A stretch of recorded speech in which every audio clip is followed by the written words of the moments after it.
Hello, happy campers. Hello, hello. I'm Spike. I'm Chris. This is a very squeaky chair, and we are all geeking out. The loudest chair in podcasting, Chris. Right here. And of course, now it won't do anything now that I'm not moving around. How's it been? It has been 2 weeks since we last got together. We are recording Googly Moogly. It's good grief, it's the 23rd of April already. 23rd. Oh. Yeah, seems like it was just Easter, and then all of a sudden, bam! It's almost May. Another cold snap, which means it's Kentucky still. So yeah, unfortunately. But anyway, how y'all doing? We are gearing up here for this episode, and we've got things to talk about. I know you've got some things to talk about. Finally got a chance to see Nefarious in theaters. Talk about that a little bit. We've got good grief. They're trying to bring race back to Star Wars again. Nobody needs that. So there's all kinds of things to yak about. Chris, anything you want to say before we lead off here? Hi. He usually does get a word in edgewise, but he does this time. Well, I talk whatever you talk. I don't know. Well, let's start off. We went with the beloved wife. We went and saw Nefarious, which is, I'd been talking that up in our last episode, and I said it looked like it would be Spike's Storytelling Class, the movie, because I gotta admit, I'm impressed and I'm not. Okay. I really wanted to like this movie. I really, really did.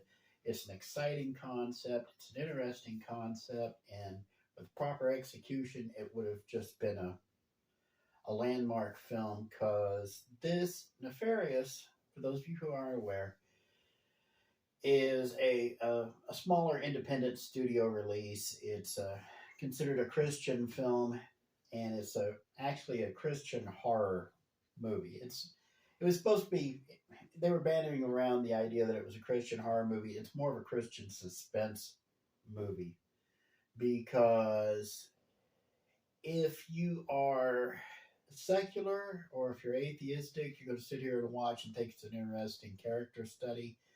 If you're a card-carrying Christian and you know your Bible moderately well, you see parallels and little touches and pieces here and there that just follow through, and it has an incredible explanation of the fall of Lucifer Morningstar, which it's kind of like the Screw Tape Letters meet Silence of the Lambs. So kind of an interesting little confab. The acting in it is freaking incredible. The gentleman, and don't ask me the actors' names. I swear to you, I could not tell the actors' names right now. It has been 2 weeks since I saw the film, but forgive me. But the one who plays Nefarious is the name of the demon that inhabits the serial killer. Okay, there's a serial killer. He's on death row. The doctor who's talking to him, this is the night of his execution. It's up to the doctor to decide, do you carry forward with the execution or not? So the bulk of the movie, and I mean a good hour at least of it, is just these two in an interview room with the serial killer in shackles attached to the table between them, and just the back and forth between them. As the movie progresses, spoiler alert, he truly is possessed by his demon. The demon knows details the serial killer does not about the doctor's life. There's a good chance that the demon actually talked the previous doctor, who was the mentor of the doctor who's in the movie, talked him into throwing himself off a 55-story building the night before. And there's a pretty good chance that he's going to be making appearances in the future, because Nefarious is a demon. He's not going to die. He's the poor schmuck whose body he's occupying. He's going to die. there are all kinds of neat little ideas. There are all kinds of neat little tricks. And the idea that they have rules that they have to follow. I'm not going to get into it here. You'll have to see the film for yourself. It's worth checking out. If anything, this is the best 1 hour and 20 minutes I've seen in film this year. Problem is, the film is an hour and 45 minutes long. The ending is idiotic. Okay? We have to get to the tropes. We just cannot resist the urge to go out with the big fiery splash. We cannot resist the urge to preach. We cannot resist the urge. Resist the urge, guys, okay? Again, first hour and 20 minutes of this film, fantastic acting, incredible script, a plot that just, you would think with just two guys talking to each other wouldn't be that interesting. But just the fact that just the way the actors play off of each other is just fascinating to watch. It is rated R. You wouldn't believe why it's rated R. I figured out why it's rated R. You wouldn't believe why it's rated R. That's that cuss word. No. There's actually not that much cussing. There's two reasons it has an R rating. Okay. First one, okay, spoiler alert again. The killer does get executed at midnight. And the demon laughs at the doctor while he does it. So you get to see the execution. Now that, honestly, now remember, I was the guy who was there to see Indiana Jones, the Temple of Doom, way back in the 80s before the PG-13 rating. That was the film that sparked the argument for the PG-13. That scene with the execution alone would give you a PG-13. The reason it's R-rated, and I adore the heck out of these filmmakers for doing it, the main characters smoke. Twice. They smoke 2 cigarettes over the course of the film, and that gives them the R rating. Now, if you want, here's the thing to remember. Put this into your mind. If you're a storyteller and you're going for an adult audience, but you don't want to have to throw in all the sex, all the violence, all the stuff that costs money, have somebody smoke and submit it to the MPAA, automatic R rating. Okay? Now, that is the only reason it got it the R rating, by the way. Not the content. Like I said, not even the execution. It was the smoking that gave it an R rating. Wow. Now, the final 25 minutes of this film. And I'm just going to go ahead and spoil it, okay? Because when you find out he signs off on the execution order, just leave the theater. You don't want to see what comes next over the next 25 minutes, okay? You go to the execution chamber. He's being marched off. His last meal, the killer's last meal, Nefarious cancels at the last minute, and just to mess with this guy one last time, okay? Bob Brain, whatever his name is. Just mess with him one last time. Stop the movie there. Awesome. Okay, now we get to see the execution chamber. He's been strapped in. We get to see the audience member. There's an audience for this execution. Usually it's one government official or another, people, witnesses from the prison, press is there, and the detective who had been chasing Billy Bob Brain across the state is there to witness this. So we get to the execution, and Billy Bob Brain is just going off. Nefarious is just throwing a scene. He's threatening to throw officers left and right. The detective jumps up, pulls out his weapon, and points it at the bulletproof glass separating the chamber from the witnesses. Okay. Stupid number one. Stupid number two, he's still armed inside this prison. Stupid number three, there are bullets in the gun. No. Stupid. the beloved wife actually turned and looked at me and said, "They wouldn't do that, would they? Let a guy walk in, even a police detective with a gun in a shoulder holster with the clip inside. No, none of that would have happened." So anyway, they finally off Billy Bob Brain, and so our fearless doctor is watching all of this happen, and then all of a sudden he feels nefarious inside him, and he reaches around, grabs the detective's gun out of his shoulder harness. Okay, on the other side, doctor's on this side, detective to his left. Got to reach across the detective's body.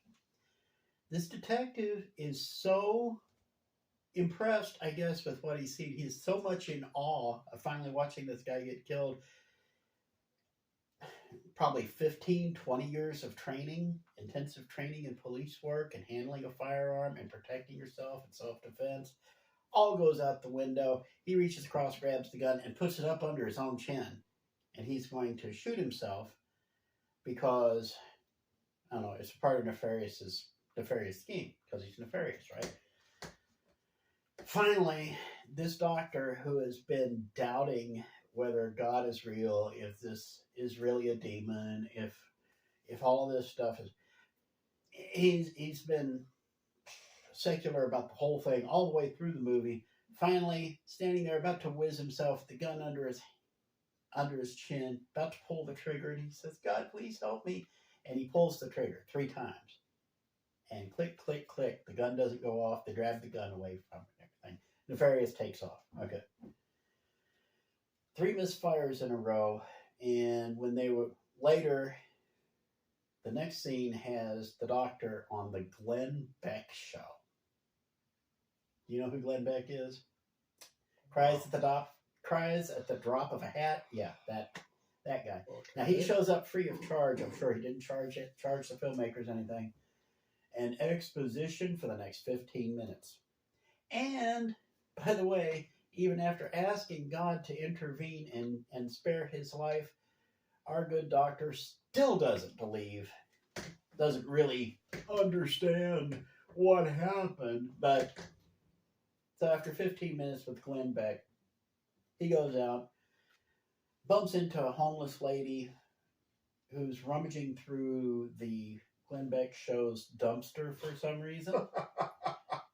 I guess Glenn Beck is kind of, chunky like I am, so obviously he's got a bunch of food in his... Let me guess. This homeless lady is... What? Is like God or from heaven or something like that. No, it's Nefarious. Oh. Making one last appearance before we go to the credits. Wow. Stop it. Like I said, best hour and 20 minutes. As soon as you see him strapped in, they're about to... I'll tell you what. Keep watching until you get to the point where the prison guy has his hand on the switch, and then turn the movie off. And you will have seen one of the best movies of the year. Stick around after that, and you will see something that I would smack a 10th grader upside the head for doing in his high school film class, okay? Such a good idea, just shot all to hell. Based on an actual book, by the way, called A Nefarious Plot. I do want to find this book, but boy, the ending on that, just... You took the 5. Now we do rule of 5 here, but they took that 5 out of 5 and just whizzed all over it, wiped their butt with it afterwards. So now it just really stinks, and they just threw it up on not their wall, on my wall, right back here where I've got the Ghostbusters picture sitting in front of it, so I don't have to look at it. Such a great start. A lousy finish, a missed opportunity. Could have redefined Christian movies. As it is, it's a decent enough stepping stone, but it's not going to be a block to build on. Rule of 5. Okay. 5 is Saturday night with a date. 0 is not even drunk. I'm going to give Nefarious a 4. Okay. I was thinking about going with the 3 where I'd just wait to own it on Blu ray. I would actually like to have this film because, again, I love the first hour and 20 minutes of it. Fantastic. Somebody needs to take these 2 actors and try again and change the ending. And tell Glenn Beck thanks, but no thanks. I got nothing against Glenn Beck. Like I said, he cries at the drop of a hat, so it's not my cup of tea, but I could vault. Oh, just a missed opportunity. Doggone it. I cannot recommend it without reservations, but still, it'd be worth an afternoon matinee somewhere. So, a 4 out of 5 for Nefarious. Hopefully, somebody tries this again because this movie, believe it or not, went up against another movie, The Pope's Exorcist. Okay? I understand something. Okay? Nefarious versus The Pope's Exorcist. Nefarious, I heard buzz about. Nefarious, I heard people talking about it. Nefarious, I saw it coming from a mile away. Nefarious, I was like, hey, this looks interesting. Nefarious, I started thinking about, okay, I want to see it. Nefarious, I was like, hey, this might actually be a good date movie because I don't think it's going to be violent or gruesome or anything like that. Maybe the beloved wife would like it. The 2 of us go see it. It's a date night movie for us. So we actually enjoyed it for an hour and 20 minutes. And then, The Pope's Exorcist. Where'd it go? I think I saw exactly 1 promo for The Pope's Exorcist, and that was as a trailer before Nefarious. So anyway, somebody's trying to call, they'll get over it. Now. I mean, yeah. I don't know what to say on that one. I mean, I didn't see the movie. He didn't see the movie. I did. But, trust me, I'm being generous with a 4. But like I said, that first hour and 20 minutes, oh my goodness, my jaw was on the floor. I was digging it. I absolutely loved it. And then they just took all of that, just like one of the Charmin bears, just started rubbing their rump in my face, and I was done. So, the only name I can really recall out of this movie, aside from Glenn Beck, is Steve Deese. He's a creator with Beck's Blaze Network. And Deese is apparently a pretty good storyteller. He just really needs to work on sticking his landings. So that's all I've got to say about Nefarious. But Steve Deese, also the writer of A Nefarious Plot, I'd keep an eye open for him. That one might be fun sometime.